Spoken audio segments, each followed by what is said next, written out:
সব সময় আল্লাহর কাছে এই দোয়াটা যেন আমরা করি, আল্লাহ কিয়ামতের দিন তুমি আমার হিসাব নিও না, আল্লাহ তুমি আমার বিচার বসিও না, আল্লাহ তুমি দয়া করে আমারে মাফ করে দিও। আল্লাহ যার বিচার করবেন ও জাহান্নামে যাবে, আর যার বিচার করবেন না সে জান্নাতে যাবে।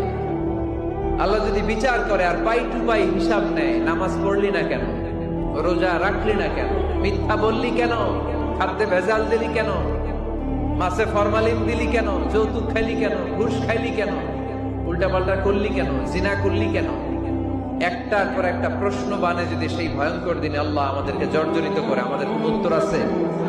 সেদিন আমাদের বাঁচার কোন উপায় আছে?